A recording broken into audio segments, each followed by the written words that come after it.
Mana seorang Risa Sarasvati menceritakan kalau dia lagi manggung dilihat sama Peter CS di Bandung. Hai Peter, gitu kan dia gitu kan. Iya, gue berinding nih beneran karena gue gak lagi hai beneran ya, hai Peter. Iya, kan Balele jangan tahu kalau Peter nggak ikut kan ya hari ini, nggak ikut kan ya. Jadi dia menceritakan dengan segitu detailnya ke aku waktu itu, Mbak. Diceritain tuh.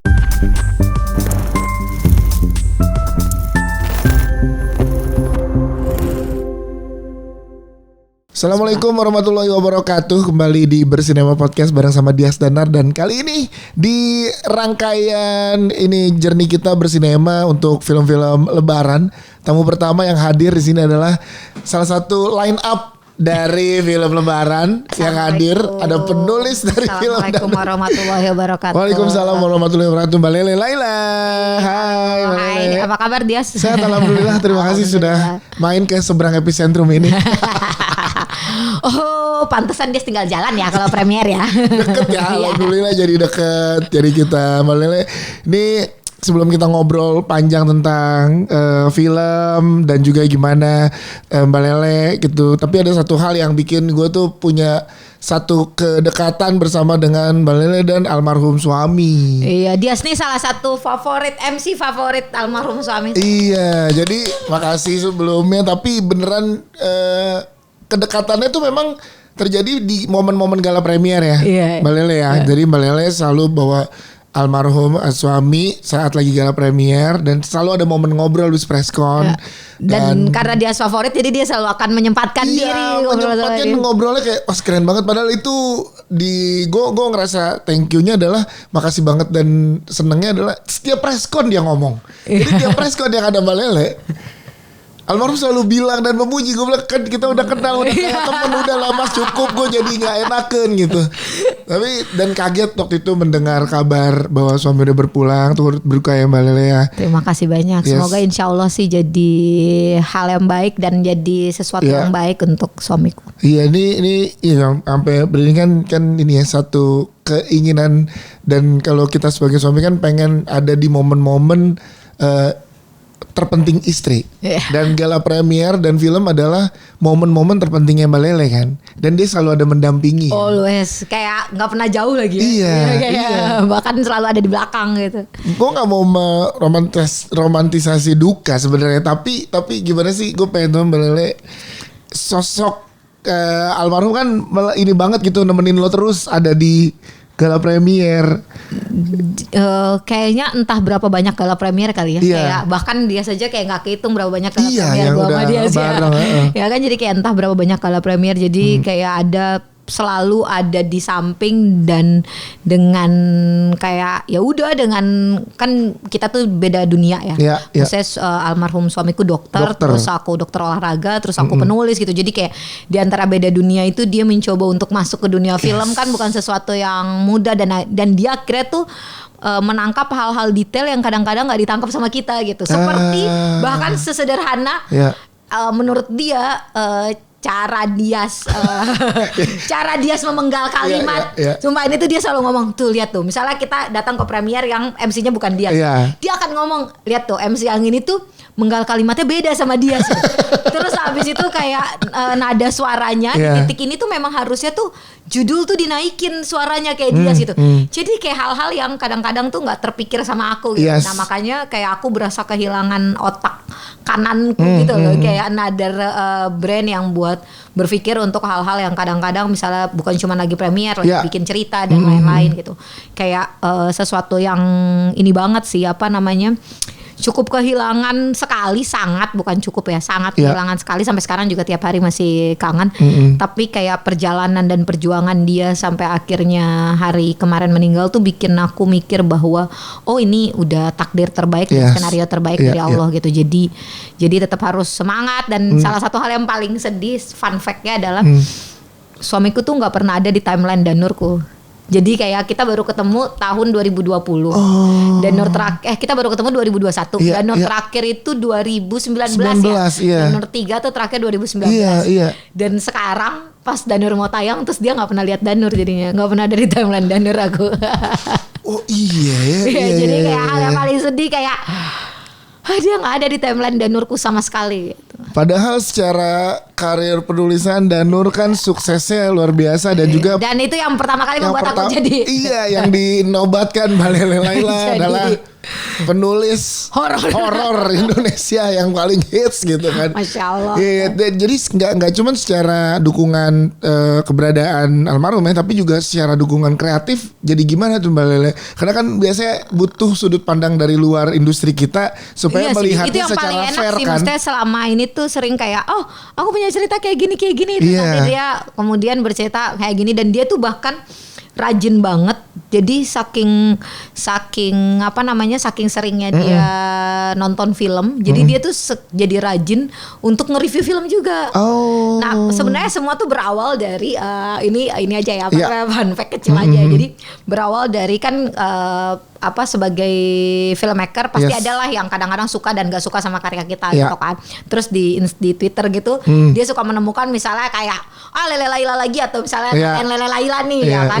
Terus sampai satu hari pernah nih aku lihat ada satu akun kayak ngomen muji, tapi mujinya tuh kayak enggak kok Lele Laila tuh sebenarnya pintar gitu. Sebenarnya gini.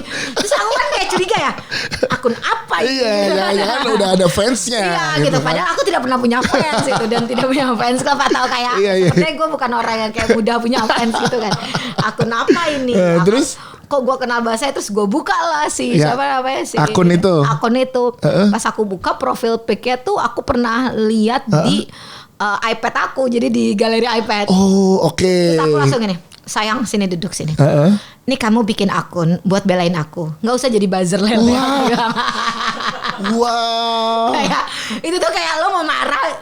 Jadi buat yang main buzzer dia buzzer cinta ya. Buzzer cinta ya. Saking bucinnya kan Mbak Lele. Bucinnya itu dan cuman satu dia itu doang. Terus aku kayak nggak usah sayang, nggak perlu belain aku. Aku bilang kayak nggak perlu belain aku, just sit di samping aku aja gitu. Tapi dia bilang kayak, tapi aku nggak rela kalau kamu lagi di kata-katain gitu kan. Terus habis itu kadang-kadang kan bukan mengkritisi filmnya, tapi udah ada titik-titik di mana langsung udah kayak kelewatan gitu, personal gitu. Dan ternyata ngaruh sama orang di samping aku, bukan ke aku gitu. Orang yang sayang atau teman yang sayang kan kayak mereka ada keinginan untuk bilang bahwa enggak kok lo nggak kenal sama dia gitu. Terus habis itu aku bilang udah nggak usah, stop gitu. Akhirnya dia kayaknya tidak lagi tuh ngebelain aku doang. Nah tapi karena abis itu dia sering nonton film dan dia kayak kritis sama sesuatu, terus akhirnya tuh aku baru melihat kemarin pas almarhum meninggal tuh aku baru lihat lagi tuh, aku mengenang si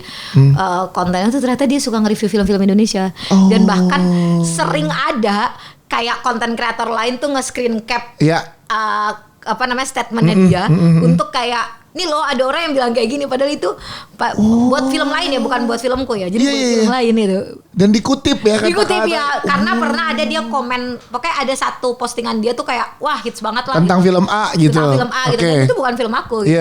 Jadi karena selain dia to the point terus bagus ininya, dia kan juga kadang-kadang dapat informasi dari A1 ya. Betul, ya itu Mbak Lele. Dari atau kayak industri film gitu betul. Kan. Jadi kayak statementnya ini. Jadi sebenarnya kalau misalnya kayak gue gak akan nyebut filmnya apa namanya, akunnya apa tapi juga. Akun itu tuh cukup jadi hits gitu, lucu ya. Lucu banget. Sampai konten kreator review film tuh mengutip dari kata-kata itu. Padahal itu Mas Andi.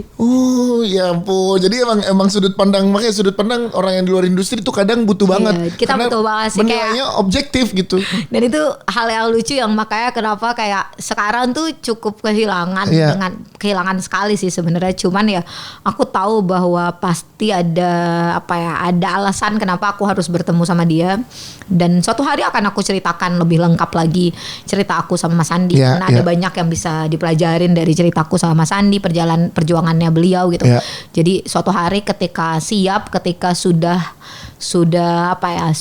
bercerita tuh bukan untuk misalnya mendapatkan sesuatu lagi, tapi ya udah buat lillahi ta'ala aja biar berkah. Betul, karena memang menebar, karena yang kemarin Mbak Lele sempet ngobrolin dan ceritain sedikit kan ke aku kan, ini perjuangannya pasangan ini luar biasa sih. Aku kayak wow nih, ya kita kirim doa terbaik untuk almarhum Mas Andi, semoga diberikan tempat terbaik. Amin ya Allah. Sama Allah. Terima kasih, dia favorit MC. Aku beneran ngerasa ini banget karena personal touch-nya tuh kelihatan kayak ini loh ngeh gitu kayak kok orang tuh jarang tuh yang nggak sama MC sebenarnya. Itu dia. Iya, jarang banget orang tuh jarang nggak banget sama orang MC yang tuh jarang. detail sampai premier tuh MC. Iya. Sampai dia detail banget tuh sampai kayak ini harusnya tuh di penggalnya tuh di sini tuh dia di penggalnya di sini terus gue bilang kayak jarang karena MC itu adalah runutan terakhir dari kebutuhan apapun ya, mau industri apapun mau dimanapun kayak seakan-akan bisa digantikan sama siapapun. Iya mudah banget digantikan gitu dan ya industrinya emang gitu. Tapi terima kasih malah kita ke menarik tadi saat ceritain tentang Danur jadinya nih kita ya. Ternyata di terakhir itu Danur 3 tuh 2019. Danur 3 tuh 2019 ya. 2019 ya. Nah, apa yang membuat butuh waktu lama, Mbak? Apakah dari timelinenya MD yang memang di 2026 atau gimana, Mbak? Enggak dalam sih, sebenarnya sebelum Danur 3 tayang, kayak sebelum Danur 3 tayang atau setelah Danur 3 tayang, pokoknya timeline itu aku tuh udah ngasih statement sama Pak Manos sebenarnya. Pak, ini Danur terakhir saya ya. Saya nggak mau ngelanjutin Danur lagi gitu. Terus dia nanya, wah Lele kita belum selesai. Oh itu kita belum selesaiin Danur jadi setelah. Terus aku bilang kayak aku ngerasa nggak fair sama karakternya karena sudah terlalu attachment sama aku gitu. Jadi aku takutnya udah bias. Jadi kayak aku udah kayak bias melihat si karakternya. Terus abis itu kayak aku melihat si Danur si universe ini, apalagi kan kayak Danur Universe juga adalah bagian dari yang aku bangun bersama MD gitu. Jadi kayak aku takut keberadaan aku justru malah menghambat ceritanya Danur untuk lebih bergerak gitu. Jadi kayak ketakutan itu tuh ada sampai akhirnya mereka mencoba dan salah satu hal yang membuat aku sangat nyaman bekerja sama Pak Manoj adalah dia menghargai keputusan aku saat itu gitu. Terus dari 2019 itu akhirnya aku berjarak dulu sama Danur, tapi bukan berjarak sama MD ya karena abis itu banyak yang bareng sama MD gitu kan. Betul. Terus abis itu mereka kayaknya mencoba banyak bikin premis, bikin sinopsis, bahkan bikin skenario sama beberapa penulis sebenarnya. Untuk Danur. Jadi kayak beberapa penulis banyak banget kayaknya entah berapa versi tapi tidak ada yang serak sama ceritanya sama Pak Manoj dan tim MD dan Risa dan keluarga Danur gitu. Terus sampai akhirnya aku ingat tahun 2000 kayaknya udah selesai pandemi lah. 2022 kali ya kurang lebih di situ ya. Pandemi ya. Betul, ada 2 tahun hilang. Jadi kan 2 tahun hilang kayak pokoknya after pandemi itu tim MD nelfon ke aku terus bilang, Lele kita butuh kamu gitu. MD Pak Manoj ngomong saya butuh kamu gitu. Ternyata kamu nggak perlu takut kamu menyederai Danur, justru kita tuh butuh kamu karena Danur itu asalnya dari maksudnya apa ya kayak ruhnya ada di kamu gitu. Karena tumbuh bersama gitu, ruhnya dari kamu gitu. Terus aku sempet tidak kayak aduh mau nggak ya gitu kan. Terus aku cuman bilang oke, aku bawa satu cerita, kalau nggak suka nggak usah diutak-atik. Maksudnya ibaratnya kalau nggak suka udah gitu kan. Tapi kalau maksudnya bukan nggak usah diutak-atik, kalau nggak suka ya sudah tidak perlu dipaksakan. Tapi kalau misalnya Bapak ngerasa bahwa ini cerita yang seharusnya untuk menutup Danur, ayo deh bismillah aku bilang gitu kan. Dan aku juga ngerasa sepertinya setelah Danur 3 tuh aku tidak bercerita dengan baik Danur 3-nya gitu. Maksudnya salah satu hal yang selalu aku lakukan after film tuh sebenarnya tanpa perlu ada, maksudnya tanpa aku tuh baca loh semua review orang tuh aku baca sebenarnya gitu. Tapi review orang kan kadang-kadang kayak banyak hal positif dari sebuah review menurut aku gitu. Tapi tolonglah habis itu kita review filmnya saja, jangan review hal-hal personal gitu kan, hal personal gitu. Jadi review film tuh kadang aku baca untuk mawas diri ya, buat kita kayak kayaknya kurang deh di sini. Iya harusnya aku waktu itu kayak gini ya. Waktu itu karena kan film tuh keputusannya bukan cuma keputusan satu orang gitu, keputusan di meja dan berjam-jam gitu. Yang kadang-kadang oke deh kita belok ke kanan deh karena udah keputusan bareng-bareng gitu. Nah kira kayak harusnya waktu itu aku lebih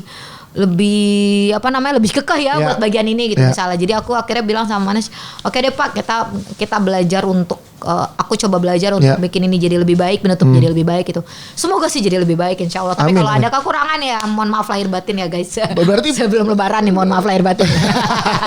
Pasti film lebaran jadi. Berarti bisa dibilang nih pembelajaran dari Danur sebelumnya yang Balele bangun karena pengen menutup ini dengan setidaknya mungkin tidak jadi sesuatu yang baik, pasti bakal ada kekurangan sebuah karya, tapi semoga ini jadi penutupan yang baik ya. Wah, berarti ini pada saat tadi tuh balik ke ceritanya, pada saat dikasih ke Pak Manoj akhirnya langsung setuju atau gimana? Langsung setuju, udah lele aja, langsung kayak ya udah ini emang Danur gitu. Semua kayak ya Danur tuh memang ini gitu. Ya itu yang malah yang dicari ya, bukan. Karena kayak mungkin kayak cara Risa ngomong di film ya, cara Risa bicara, cara Peter CS bicara, itu kan sudah lama ya, apa ya? Maksudnya aku bangunnya bukan setahun 2 tahun gitu kan. Jadi kemudian mungkin memang pada akhirnya ya udahlah itu jodohnya di Lele lagi gitu. Karena emang kan gini, jadi Danur ini menarik buat aku pribadi. Jadi dulu 2010, 2011 kalau nggak salah di tahun-tahun itu, jadi mantan aku, mantan karena tidak jadi, nggak jodoh. Ini bukan homogenik ya apa ya? Nah, justru waktu Teh Risa rame banget di Twitter. Jadi dulu mantan pacarku tuh suka banget horor. Oke. Mentok sukanya. Dan salah satu favoritnya dia adalah ceritanya Teh Risa setiap manggung. Iya. Gimana seorang Risa Sarasvati menceritakan kalau dia lagi manggung dilihat sama Peter CS di Bandung. Hai Peter gitu kan, dia gitu kan. Iya. Gue berinding nih beneran karena gue gak lagi hai beneran ya. Hai Peter. Iya, kalau Balele jangan tahu kalau Peter gak ikut kan ya hari ini. Gak ikut kan ya. Jadi dia menceritakan dengan segitu detailnya ke aku waktu itu, Mbak. Diceritain tuh sama itu harusnya 2011. Iya 2011 karena aku putus 2012. Iya. Beneran dia menceritakan segitu detail karena dia favorit banget gitu. Nah, jadi aku tahu dari era Teh Risa di situ tuh waktu masih manggung dan disaksikan oleh Peter gimana dia berkomunikasi. Iya. Itu kan semua diceritakan di Twitter ya awalnya kan. Di Twitter dan dia selalu lagi apa namanya manggungnya memang kayak gitu nanti ada Hai Peter, Hai Hendrix gitu. Iya. Nah, ini benar. Itu aku inget banget karena jadi sebenarnya 2013 kayaknya setelah lo putus ya. Iya betul, kan udah putus ya. 2012 udah putus. Jadi 2013 itu waktu itu tuh aku pertama kali nulis tuh aku belum jadi penulis industri ya. Oke. Jadi dulu kayak nulisnya apa berarti? Film pertama gue, lo ingat Kak? Jadi 2012 ada judulnya Sanubari Jakarta. Aku belum. Sanubari Jakarta itu 10 film pendek tentang LGBT. Oh. 10-10-nya aku yang nulis. 10 film pendek. 10 film pendek. Ya, jadi itu waktu itu lagi zaman 2011-2012 itu lagi mulai tenar namanya Omnibus gitu. Omnibus ya, Omnibus gitu. Terus aku tuh kuliah di kriminologi kan. Yeah. Wow, oke. Yeah. Kriminologi di UI. Nah, terus waktu itu aku bikin novel, aku bikin novel, terus Mbak Lola Amaria baca novelku, terus temannya Mbak Lola sih yang baca, terus dia cerita ke Mbak Lola, ada orang bikin novel kayak gini, tapi dia juga waktu SMA-nya bikin film pendek gitu, zaman SMA tuh aku ekskul film lah, terus di chat sama Mbak Lola kayak mau ketemu Lele gitu kan, terus aku tadinya disuruh bikin 1 film pendek, buat Dindakannya Dewi mau belajar bikin film pendek sama Lola. Dari sebuah cerita tentang transgender gitu.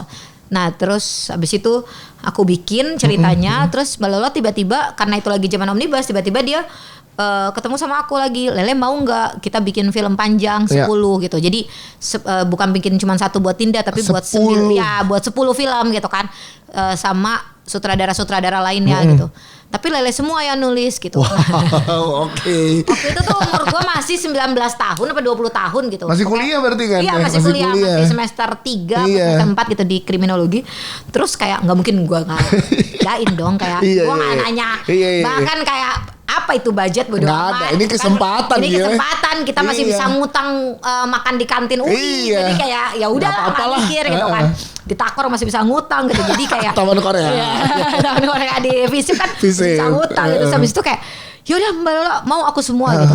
Jadi dan apalagi yang lebih menyenangkan daripada lo bisa langsung belajar sama 10 director. 10 director, 10 genre bahkan waktu itu dengan satu tema tentang LGBT. Gitu. Nah, kebetulan karena aku kuliah kriminologi, LGBT itu bahasan yang kita tidak asing lah, maksudnya sebagai hal-hal yang seringkali mendapatkan marginalitas dan lain-lain gitu. Jadi aku tahu batasan berceritanya, aku tahu bagaimana secara moral dan etika harus bercerita gitu. Insya Allah tahu gitu. Jadi akhirnya aku mulai tuh mendalami, mendalami ini ya, tapi cerita isunya. Terus Habis itu jadilah 10 film itu jadi satu omnibus. Waktu itu tuh umurku 20 tahun ya, aku ingat 20 tahun. Terus tiba-tiba kayak aku penulis skenario film gitu. Wow. Sanubari Jakarta. Langsung itu. Tuh ya, title-nya nempel. LGBT bahkan jadi novel waktu itu Sanubari Jakarta, karena waktu pertama kali aku nulis sinopsis, aku tuh belum, kan aku belajarnya otodidak ya. Jadi kayak gue belajar film tuh nggak. Karena kuliah kriminologi. Iya, nggak boleh soalnya sama nyokap, sama orang tua nggak boleh kuliah film gitu. Padahal aku pengen banget jadi penulis skenario dari SMA gitu, karena aku ekskul film. Terus jadi aku belajar otodidak. Jadi cara aku nulis sinopsis tuh sama seperti cara aku nulis novel jadinya. Karena jadi aku sampai sampai akhirnya aku diajarin cara nulis sinopsis tuh begini lah. Terus aku baca buku gitu kan. Nah jadi akhirnya tapi nggak aku buang tuh cara sinopsis nulis sinopsisku yang seperti novel. Terus aku jadi novel Sanubari Jakartanya. Jadi bisa dapat 2 ya? Jadi dapat 2. Dari nulis novel tetap jadi novel gitu. Cuan lah ya. Cuannya double gitu.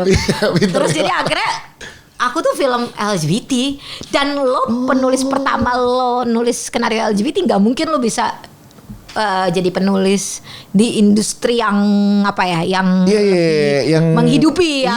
Iya, dalam tanda kutip apalagi di Indonesia gitu. Iya, terus akhirnya jadi aku nulis yang risetnya tuh 2 tahun pernah bikin tentang Bali, sampai sekarang bahkan belum tayang filmnya. Terus ada. Terus kayak Adriana sama Fajar Nugros gitu. Terus pokoknya jarang lah menulisnya tuh, maksudnya 6 bulan sekali, setahun sekali gitu kan. Pokoknya panjang lah. Akhirnya ketemu. Nah, jadi bukan akhirnya ketemu, justru pas habis lulus kuliah, kan gue udah pengen jadi penulis film nih. Tapi ketika ini jadi pekerjaan, salah satu unsur ini bisa jadi pekerjaan adalah apa? Menghidupi kan? Bener. Harus menghidupi dulu. Harus makanya ini jadi pekerjaan. Kalau enggak nanti bokap nyokap gue akan nawarin lowongan PNS terus. Betul. Ya kan kayak lele PNS aja gitu kan. Apalagi jalurnya udah bener nih, kriminologi, anak UI anak gitu UI, kan. udah jelas tuh masuknya. Lele PNS aja atau jadi bank aja gitu kan. Maksudnya kayak ya walaupun pas Adriana aku bekerja sama kayak apa namanya? Fajar Nugros atau Sofia Lacuba, udah pernah pilates sama Sofia Lacuba gitu kan. Nah, tapi kan pilates sama Sofia Lacuba tidak membuat lo kayak tiap hari. Tidak berarti serta-merta langsung gitu ya. Terus aku tuh sampai akhirnya nulis di ini dulu di TV, di apa namanya, Trans TV ya. Iya, nulis-nulis kayak bioskop Trans TV. Bioskop Indonesia bioskop gitu kan. Indonesia ya. Terus habis itu apa sih? Oh ternyata. Jadi kayak nulis yang itu tapi pas lagi kuliah tuh gitu. Sambil. Iya, sambilan kuliah gitu. Tapi kan kadang-kadang di TV tuh kayak misalnya bayarannya baru nanti. Iya, betul. Tapi kan waktu pas lagi kuliah lagi-lagi kita punya keleluasaan untuk nggak apa-apa deh ambil dulu gitu ya. Nggak apa-apa deh ambil dulu. Kenapa? Karena nanti aja bayar kebutuhannya tuh masih apa ya? Karena kuliah yang dicari portofolio dulu ya. Nah jadi seringkali kita tuh memang gak boleh malas untuk portofolio pas zaman kuliah ya. Memang tidur lo akan lebih pendek aja sih gitu. Tapi lo punya banyak portofolio dan itu yang paling bermanfaat. Itu yang paling dimanfaatin dan kayak kamu tuh pas lagi kuliah, kamu tuh lagi jadi mahasiswa tuh buat aku kayak apa ya? Kayak itu tuh salah satu hal yang apa ya? Kita bisa manfaatkan sebagai mahasiswa gitu. Justru momen. Lagi kuliah tuh momen. Makanya kenapa ada harga khusus mahasiswa gitu kan. Karena after lo jadi mahasiswa nggak ada tuh harga khusus lo. Beda. Nah, jadi pas lulus tuh gue kayak oke, ini dapurku harus ngebul terus dong. Betul. Kalau mau ini jadi sebuah pekerjaan. Gitu kan.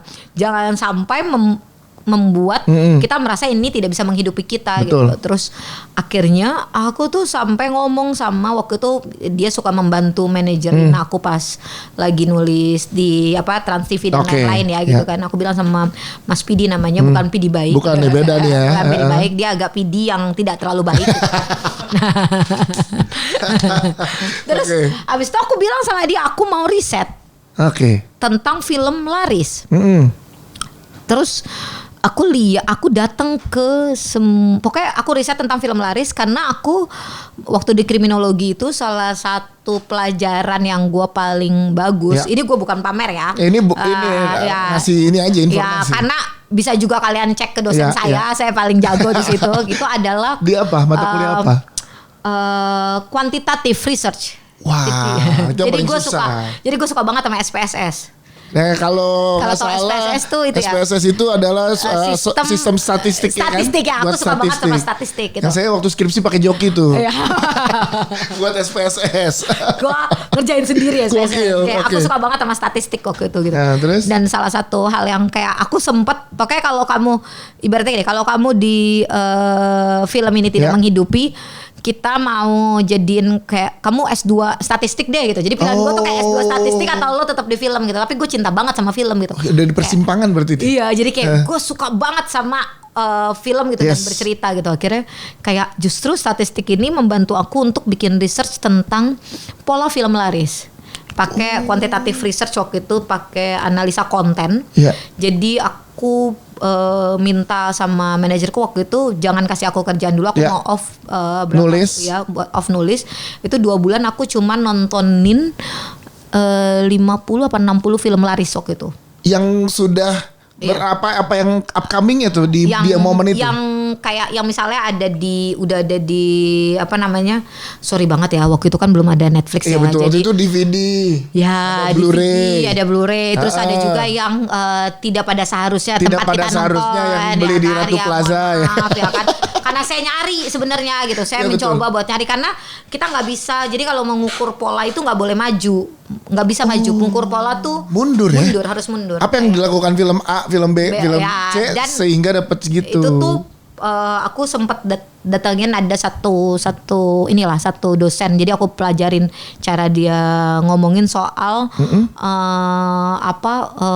market punya habit nextnya itu. Dia bilang suruh mundur ngelihat mundur. Jadi sebenarnya semua industri industri kayak misalnya di fashion atau apa kan buat kayak ngasih fashion next yang bakal laris dia harus ngelihat yang sebelumnya. Bener, yang belum pernah ngehits. Ya yang sebelum pernah ngehits apa kan untuk ngelihat polanya gitu. Nah akhirnya aku tuh nontonin, ada yang aku tonton full, ada yang karena udah nggak bisa dapetin ininya, aku kadang nanya sama filmmakernya atau aku baca sinopsisnya gitu. Terus aku bikin apa ya? Database-nya gitu. Database-nya sambil kayak bertanya lah ketika habis nonton temanya apa, genrenya apa, terus protagonisnya jenis kelaminnya apa, terus misalnya kayak semuanya hal-hal yang John Truby di bukunya Anatomy of Story. Jadi Anatomy of Story-nya aku lihat buat semua film-film yang laris itu. Sedetail itu berarti? Iya. Nah sampai akhirnya salah satu genre paling tidak waktu itu tuh nggak ada genre horor yang dia tuh nomor 1 jadi dari tahun waktu itu kan aku research tahun 2014 2013 aku lupa. Itu kan kalau mundur berarti 2009 gitu-gitu tuh genre horor tuh nggak pernah loh nomor 1. 5 tahun dah dari 2009 ke 2014 ya, pokoknya 2008 gitu sampai 2013 kalau nggak salah itu tuh nggak pernah nomor 1 dia.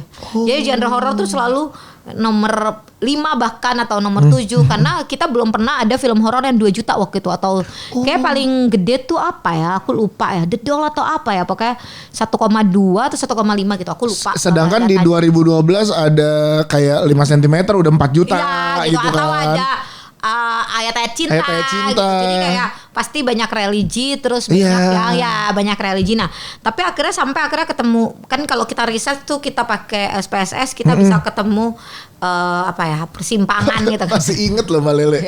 The best loh. Kita bisa ketemu persimpangan gitu kayak jadi kayak kita bisa ketemu misalnya kalau lo cuma lihat doang lo cuma akan ngelihat bahwa 50 dari film laris ada 12 dari film yang laris itu mereka pakai dari buku gitu ya kan kayak kalian akan menemukan waktu itu entah 17 atau pokoknya 50% ke atas itu dari buku dari buku diadaptasi dari buku gitu. Nah lo akan ketemu itu doang tapi kalau lo pakai statistik dan lo masukin lagi lo akan ketemu variabel lain ya kan bahwa ternyata dari 17 itu hampir 10-nya atau kayaknya pokoknya 50% lebih hampir 100% itu ditulis sama penulis yang terkenal. Jadi penulis yang sudah punya fanbase ya. Iya, jadi bukan penulis yang kayak newbie gitu. Iya, karena dulu tuh aku inget banget aku pernah ketemu. Jadi aku pernah ke Gramedia Matraman dulu masih ada namanya Gramedia Matraman. Terus pas di sana tuh ada beberapa produser lagi memantau buku laris ya kan. Nah, jadi aku mau pegang, bapak itu mau pegang gitu, lele gitu ya. Seru banget. Gitu, ya kan seru banget. Matraman paling gede kan. Dulu tuh produser tidak mencari di thread Twitter ya kan. Langsung ke Gramedia Matraman. Atau ke cerita-cerita di ke Wattpad. Tapi di Gramedia langsung loh guys. Dan nyari di tumpukan buku laris gitu kan. Betul. Terus abis itu aku nemuin bahwa bapak ngambil di tumpukan buku laris itu belum tentu loh filmnya akan laris, karena saat itu ada banyak orang mengadaptasi dari buku ya kan, kayak ya kan banyak banget gitu sampai ke lomba-lomba mengadaptasi dari buku, padahal belum tentu. Tapi berarti ada satu variabel lagi, yaitu adalah penulisnya harus terkenal. Ya. Entah itu kayak misalnya Mbak Di Lestari yang sudah lama nulis buku jadi akhirnya jadi terkenal. Betul. Atau kayak Raditya Dika yang sudah terkenal, atau Salman Aristo yang memang udah terkenal secara nama penulis gitu. Jadi penulis bukunya ya, jadi dia harus terkenal gitu.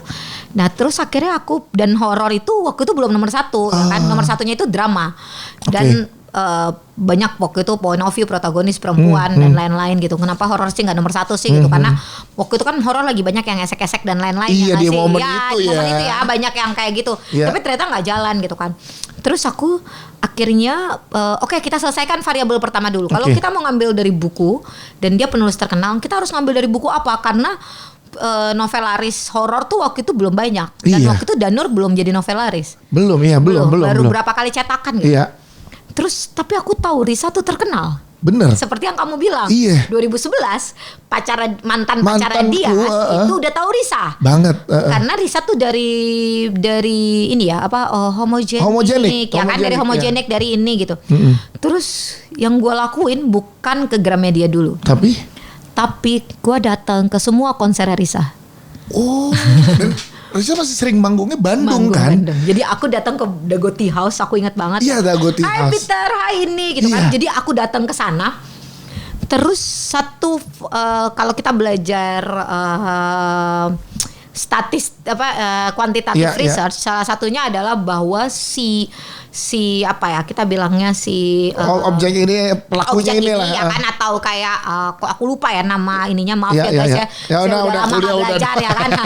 Terus kayak dia tuh harus sama, misalnya kita buat jadi film, berarti setidaknya orang-orang yang suka sama Risa ini harus nonton film gitu. Karena sering kesalahannya kayak misalnya ada film-film yang diangkat dari A gitu kan, kayak dari YouTube A gitu, tapi lupa bahwa orang-orang yang nonton dia itu bukan nonton film. Dia nontonnya ke arah sana gitu. Jadi ininya harus sama gitu. Nah terus aku datang ke Risa, aku sambil nanya lah. Dan kan sebenarnya ada ya kayak orang-orang yang kita ke film tuh dia apa sih persamaannya, kita lihat cara berpakaian misalnya gitu. Terus habis itu kita lihat spendnya berapa gitu, dan variabel-variabel lainnya. Jadi gitu. kelasnya kelihatan SES-nya pada saat datang. Ya, apakah sama atau enggak? Dan aku bertanya dan waktu ini itu. Udah ada datanya berarti, Mbak Lele. Ada datanya aku bikin. Oke, dan aku random waktu itu. Jadi ada kalau di ini tuh kita boleh kayak random people aja gitu. Maksudnya dan enggak harus banyak, dia mewakili si kelompok tersebut. Aduh itu tuh ada jenisnya. Ada jenisnya. Ada ininya gitu. Jadi dia harus mewakili kelompok tersebut. Nah, ketika mewakili kelompok tersebut, jadi aku bolehlah ngambil 20 sampai 25 orang, aku tanya gitu kan. Itu jadi sampel tuh. Jadi sampling gitu. Metodenya random sampling, lo ambil pilih samplingnya secara random, terus aku tanya, misalnya aku lagi ngobrol gitu, aku tanya, kamu suka nonton film nggak? Suka gini, terakhir nonton film apa gitu. Ke orang yang datang ke konser Risa. Nah sampai akhirnya aku bilang sama manajerku waktu itu, aku mau ngambil bukunya Risa, aku mau filmin ini gitu, Danur. Tapi dia baru 10 kali cetakan apa 5 kali cetakan, aku lupa. Pokoknya belum bestseller nasional ya, belum bestseller nasional. Terus ya udah kita samperin Risa dulu deh gitu kan. Kita samperin Risa, aku ingat ketemuan sama Risanya pun karena temenku gitu. Jadi kayak ini Lele gitu, boleh ketemu nggak, ngobrol gitu. Terus Risa baik banget, Masya Allah. Terus, luar biasa. Iya luar biasa. Terus dia langsung kayak, yaudah Le, kita ayo ke Bandung, ke Selasar Sunario. Waktu itu tuh pas banget 2014, 2013 atau 2014 gitu. Itu pas banget aku juga lagi nyari mau kuliah ya kan. Nah jadi kayak Bandung tuh inilah cukup dekat. Pulang gitu pergi. Kan. Ya pulang pergi aku ingat banget ke Selasar Sunario. Selasar Sunario, oke, terus? Ketemu Risa sama manajerku sama Risa bersama Dimasta, suaminya dia. Udah ketemu Dimas, masih pacaran waktu itu ya? Belum, mereka masih temenan. Supaya di Risa aku udah cerita di sini maaf ya. Risa masih temenan sama Dimas. Nanti boleh kalau misalnya diundang Risa kamu tanya itu kenapa ngajaknya Dimas. Betul. Dia juga bingung. Karena pertama bertemu saat Homogenik main ke Radio Ardan. Jadi Risa tuh masih temenan. Jadi dia juga bilang, aku juga bingung kenapa aku ngajak Dimas waktu itu gitu. Terus ketemu sama Dimas sama Risa gitu kan. Terus ngobrol, teh boleh nggak aku filmin gitu kan? Emang bisa lah gitu. Bisa, nanti kita bantuin ngomong ke produser dan lain-lain gitu. Tapi Lele aja yang pegang gitu. Aku udah tahu. Aku waktu itu mau bikin apanya sudah tahu based on variabel yang aku cari ya. Yes. Jadi kayak udah lengkap nih data-datanya. Harus kayak gini ya kan. Kalau mau bikin film laris harus drama, harus ada dramanya, harus ada perempuannya, harus ini karakter apa namanya hantunya nggak boleh terlalu lucu, tapi harus serem, tapi juga nggak boleh terlalu serem. Pokoknya ada banyak ininya lah gitu. Terus sampai kira aku bilang sama Risa, terus Risa bilang gini, ya emang bisa lah bisa gitu. Ya kalau gitu nanti coba kita tanya Peter dulu. Oh bener nih nanyanya Peter. Baru gue pengen tanyanya gini. Berarti pada saat itu Risa tuh belum ada yang approach ya? Teh Risa belum ada yang approach ya? Belum.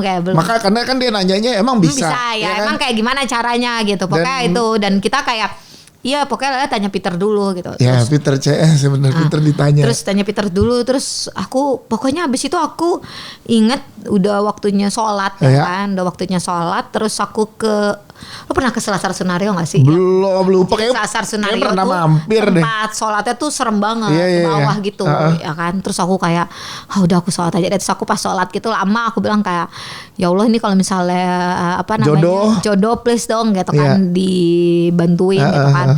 Terus aku selesai sholat terus Risa ngomong oke Lele Peter katanya boleh ya Peter udah setuju gitu. Nah terus ya udah abis itu aku bawa Danur itu ke MD. Jadi aku langsung datang ke MD karena manajerku punya hubungan sama MD ya. Kayak kita mau bikin project apa nih Pit gitu kan. Terus aku datang ke MD. Waktu itu tapi aku belum kuliah bisnis ya. Betul. Jadi Risa tidak salaman sama aku tapi salaman sama MD. Harusnya aku udah kuliah bisnis. Iya, jadi salamannya sama kamu dulu. Sama aku dulu. Kamu membawa ini loh. Iya, itu Selasar Sunario bisa aku beli. Iya, dengan SPSS yang sudah kamu lakukan. Tapi dia memang setengah pintar setengah stupid ya kan. Di momen itu ya. Di momen itu aku setengah pintar setengah bodoh. Gue baru mau nanya. Oh berarti Mbak Lele yang punya IP-nya. Tidak, saya ternyata tidak sepintar itu. Tapi waktu itu mengenalkan. Jadi aku bilang gini ke MD. Aku ingat banget kata pertama waktu itu bukan ke Pak Manes ya. Berarti ada ke timnya MD. Aku bilang gini. Saya mau bikin film horor. Jadi mereka tuh di apa namanya di tempat produser tuh udah ada setumpuk buku ya. Betul, yang udah dicari di Gramedia Mataram. Ya udah dicari di Gramedia Mataram. Yang setumpuk buku gini, gak ada satupun buku Danur. So aku bilang aku maunya ini gitu. Aku cuman mau ini. Yuk ngapain bikin film horor, bikin film religi aja gitu. Di mana momen itu emang belum ada gitu kan. Terus aku bilang saya bikin ini. Kalau ini nggak 1 juta, Bapak nggak usah panggil saya lagi. Kalau ini nggak 1 juta, saya salah sebagai peneliti. Oh benar. Research. Karena karena research itu ada derajat kesalahan ya. Betul. Apa sih? Ya. Gue lupa lagi tuh bahasa derajat. Toleransi kesalahan gitu. Walaupun margin errornya tuh lebih besar sebenarnya si research ini karena analisa konten dan dilakukan sendiri sama aku gitu. Jadi ada biasnya tuh gede banget sebenarnya. Dan makanya kenapa aku nggak berani nge-publish hasil researchnya karena biasnya besar. Jadi kalau mau publish biasnya kan nggak boleh besar. Betul. Kan? Nah jadi aku bilang kayak, tapi ini kalau nggak 1 juta nggak apa-apa, MD nggak usah manggil saya lagi gitu. Tapi itu berarti maju ke MD bukan sebagai pemilik IP dong. Iya. Jadi sebagai itu kan memang setengah pintar setengah stupid. Iya waktu itu ya. Sebagai orang yang pengen jadi penulis skenario industri lo bayangin. Gue cuman pengen jadi penulis skenario industri karena gue pengen kerja di Iya, pengen pekerjaan penulis skenario itu menghidupi. Iya, dan aku bukan lahir dari keluarga kaya raya ya. Bapakku ustadz, ibuku guru gitu kan, jadi kayak ketakar lah kayak kehidupan betul, ekonominya gitu. Jadi kalau gue nggak bisa hidup di sini ya gue harus cari tempat untuk hidup lain ya. Nah, tapi gue maunya hidupnya di industri ini. Gitu. Jadi makanya mati-matian untuk mengerjakan risetnya. Aku mau hidup di industri ini, itu kata kunci buat semua orang ya. Aku mau hidup di industri ini gitu. Quotes best dari Lele lah ya. Kita mau hidup di film gitu. Kita mau hidup di film. Habis itu ya udah aku kayak ya boleh, terus habis itu dianggurin ya 3 bulan sama MD. Oh, tapi itu udah salaman antara kayak nanti dulu lah, gue udah salaman sama Risa. Jadi gue udah salaman sama Risa gitu. Jadi gue udah salaman sama Risa sampai akhirnya ditelepon manajerku.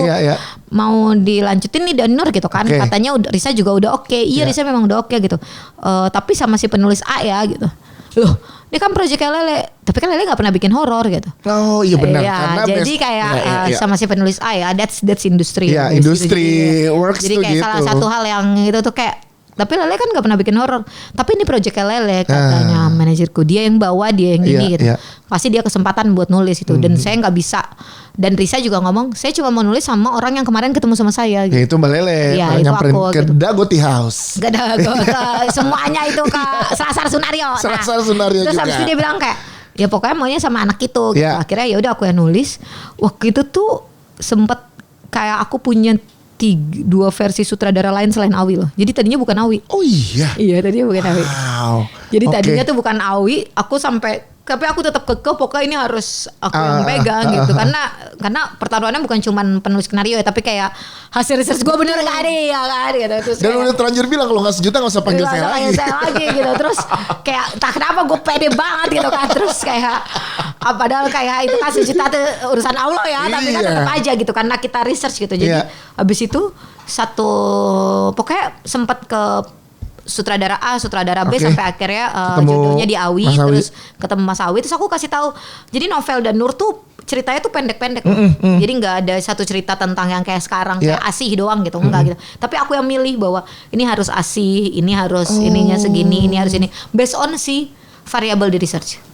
Oh oke, jadi kayak beralasan ya. Jadi beralasan kenapa harus karakter hantunya harus perempuan, kenapa kita ambil point of view ini, kenapa ini gitu. Waktu itu kayak ya udah based on itu sampai akhirnya pas tayang, gue cuma nunggu sampai 1 juta doang kan.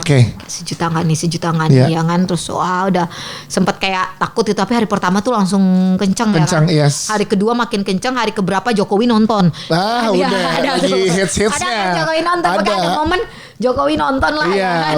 Betul. Terus habis itu terus udah tiba-tiba 2,6. Film pertama 2,6 atau 2,7 kayaknya. Iya, 2,6. Itu film horor pertama yang di atas 2 juta atau di atas 1,5. Di momen itu ngedobrak karena langsung kayak setahun lebih riset lebih ya, setahun lebih, terus abis itu mengikuti sutradara A, sutradara B, sampai akhirnya jadi lebih bagus lagi ketika di Awi gitu, memang jodohnya di Awi. Jadi kayak ya udah abis itu kayak oke. Sekarang aku tahu kenapa Pak Manoj tetap jodohnya Mbak Lele untuk Danur, karena memang lu yang membawa itu dari awal. Yang mungkin gini, gue yakin kayak Teresa gitu ya, dengan segala apa yang dia punya, kan nggak mungkin juga sekedar ya udah lo yang datang pertama gue sama lu, nggak gitu kan. Ada chemistry. Ada konsep jodoh dan chemistry itu kali Mbak Lele yang menurutku punya kekuatan sendiri. Dan aku jadi bersahabat dengan Teresa dengan banyak, maksudnya kayak Danur itu adalah film pertama aku jadi penulis horor akhirnya. Abis itu kan langsung. Abis itu ya, dan kayak alhamdulillah kayak bahwa ada jalannya gitu. Ketika mau hidup bersama sinema, karena aku tahu banget filmmaker termasuk mungkin mahasiswa-mahasiswaku yang lagi pengen lagi itu kan aku ngajar, terus abis itu mereka bertanya, ada yang kayak menyerah tuh sering kali jadi pilihan juga untuk kayak udah deh kita nggak bisa di industri ini gitu. Memang kemudian kita harus tahu tujuan kita apa gitu. Sering kali kan misalnya kayak aku kalau misalnya lagi dikritik soal filmnya, aku tuh nyari tahu persis kayak apa yang harus aku benerin gitu. Tapi kalau misalnya dikritik sama pilihan aku misalnya mencari market film, mencari sebagai market gitu. Terus habis itu akhirnya pilihan personal atau hal-hal yang sifatnya personal kadang-kadang tuh lumayan agak gimana gitu. Apakah kita semure ini gitu kan?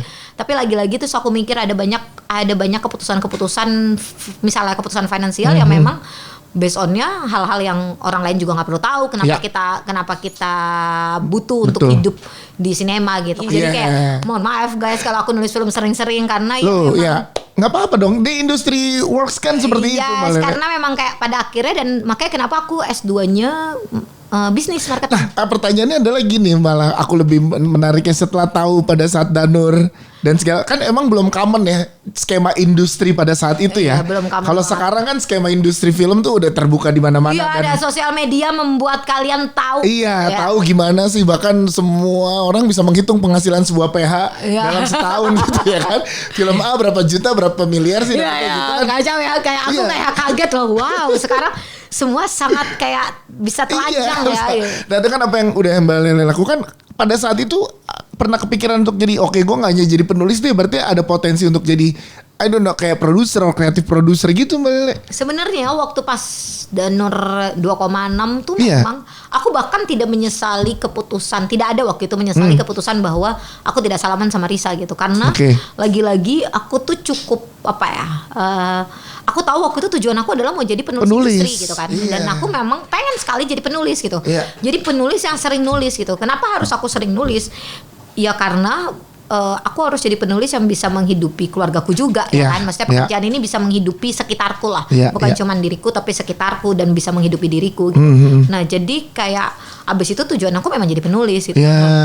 Terus kenapa aku akhirnya belajar, abis itu aku milih jadi tadinya tuh aku mau S2, sempat mau S2-nya film lah gitu kan. Akhirnya bisnis, ke bisnis. Sempat tadinya mau S2 konten analisa lah gitu, konten film gitu kan di Korea waktu itu. Sempat jadi udah sempet daftar gitu. Terus abis itu kayak ternyata jalannya bukan ke sana.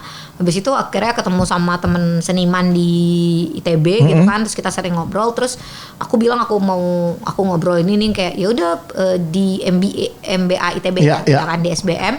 Terus akhirnya aku ngambil tuh tes di ITB, terus alhamdulillah keterima, dapatlah di MBA gitu kan, di MBA ITB, terus sambil nulis tuh, tapi nulisnya masih kayak cukup untuk menghidupi kuliah ITB S2 yang cukup mahal. SBM lagi ITB S2 Jakarta kan? Di Bandung ada. Bandung ada juga ya. Di Bandung ada. Utamanya Bandung tapi Jakarta ada juga. Bapakku soalnya pas aku bilang aku mau kuliah SBM, bapakku kayak ngomong emang ada duitnya.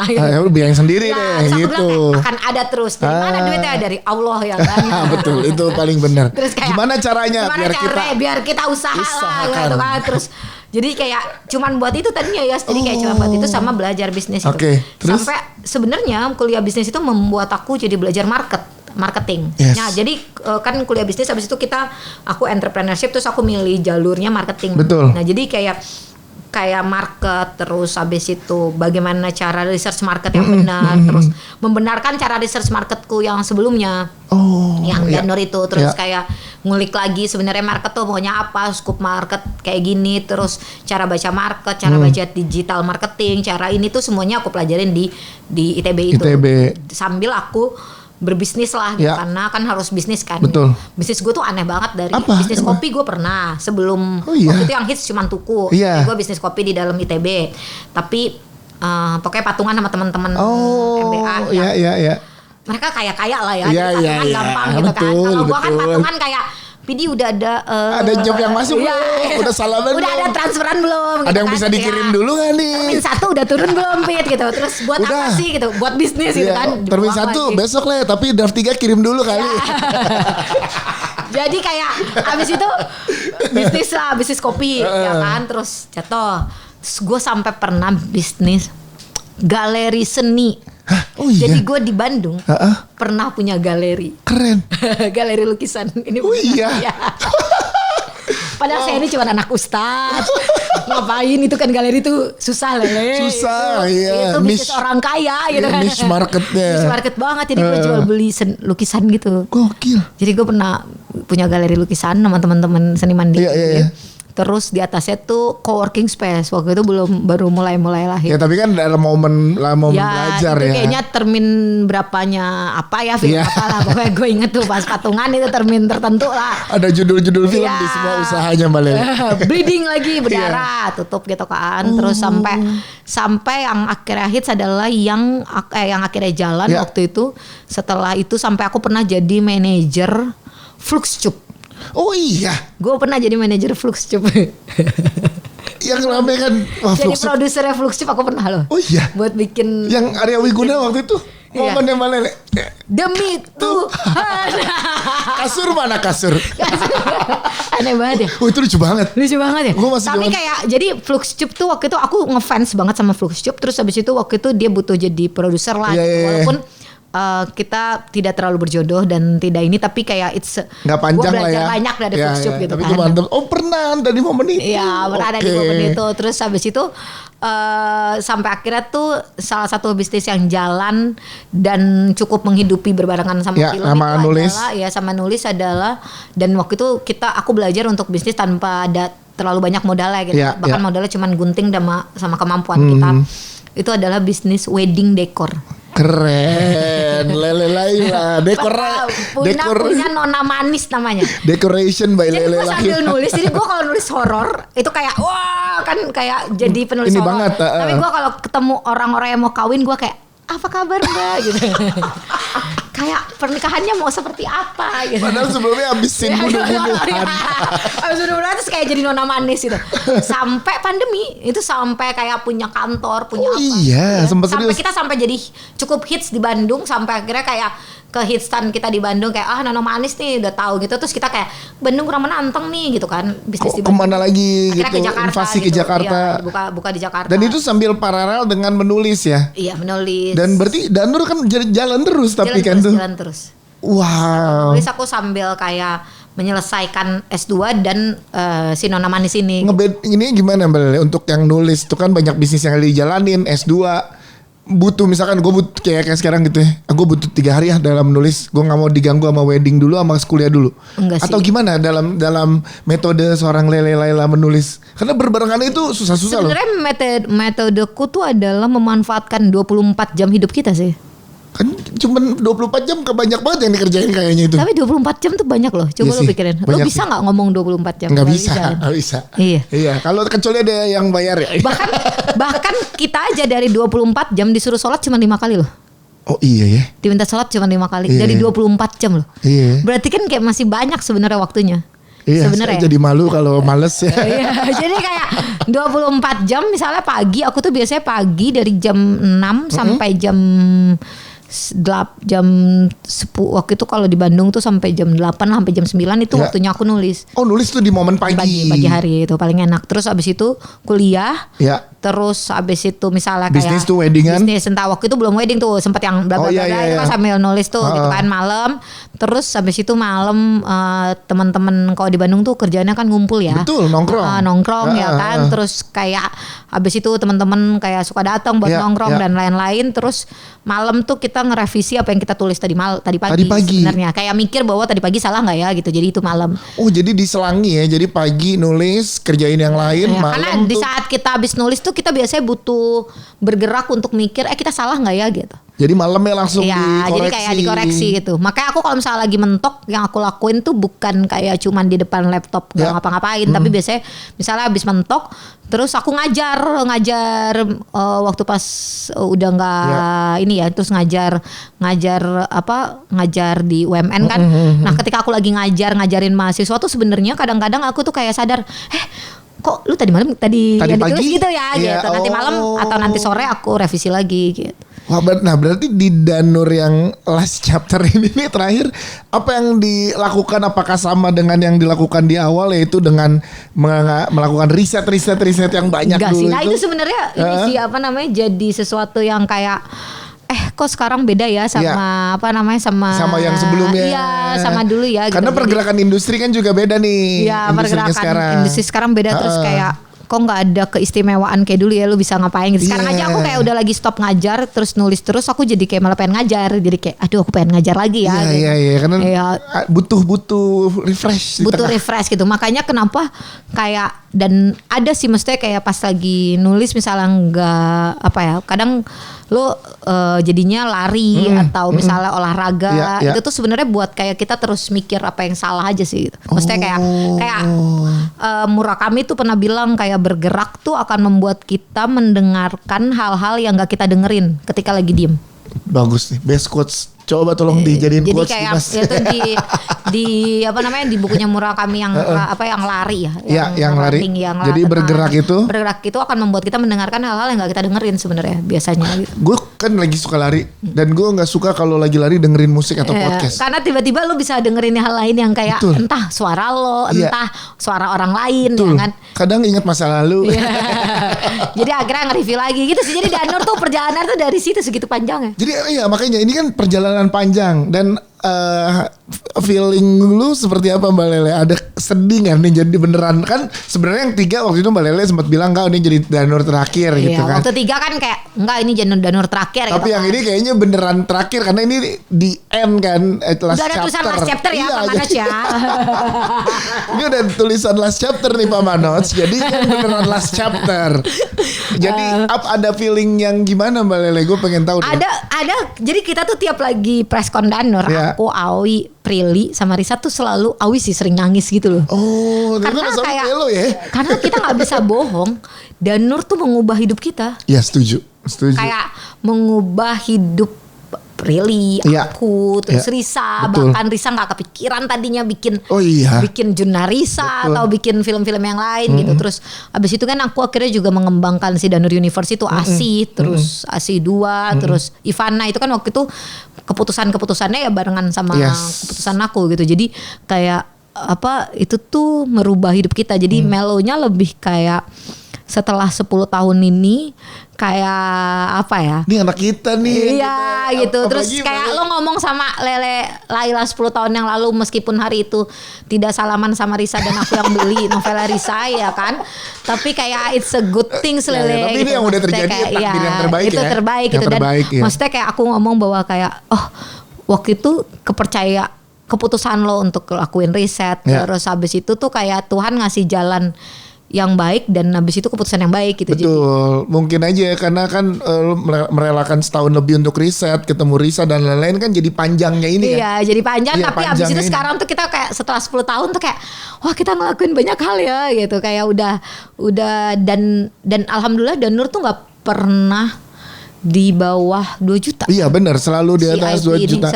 Apalagi sekarang tayang di momen lebaran kan. Dan di mana di momen lebaran gue juga mungkin bakalan nanya juga ke Mbak Lele di offer nanti market gimana sih berdasarkan riset SPSS-nya Mbak Lele di momen lebaran. By the way ini yang agak lumayan ini adalah gue udah lama nih gak riset SPSS jadi kayak agak kangen sih. Kemarin sempet kayak pengen off setahun tapi kayaknya jangan deh Mbak Lele gitu kan kayak nanti juga, dia premier kangen ketemu gua. Nanti industri kangen, gua kangen gimana gak ketemu Mbak Lele di film-filmnya tuh aneh menurut gua gitu.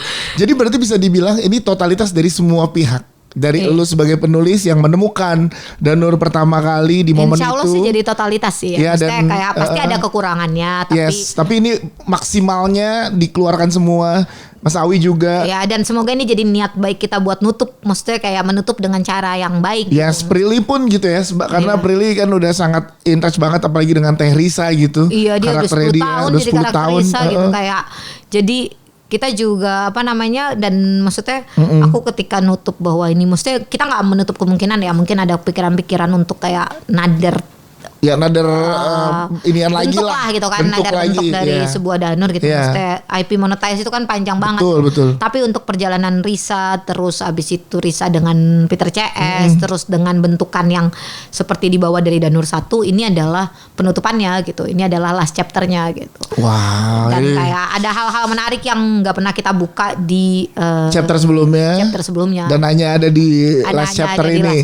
Iya karena last chapter jadi kayak udah kita kasih semua nih. Ya udah deh kayak walaupun kita tetap nggak mungkirin bahwa kan kita ada ya egonya filmmaker tuh untuk jadi kayak wah semuanya pengen dikeluarin tapi betul. Balik lagi kita kan juga harus kenal sama si bentuk IP-nya gitu. Apakah IP-nya cocok untuk kemudian jadi kayak sengaja untuk didor-dedor ketika itu gak cocok kan buat apa juga gitu. Dan kita emang tetap harus nanya Peter mau dilanjutin apa enggak. Karena iya kan Risa pasti nanya Peter juga nih last chapter. Risa jadi nanya Peter juga. Peter mau dilanjutin lanjut enggak? Nih. Peter jawab mau tapi sama Mbak Lele.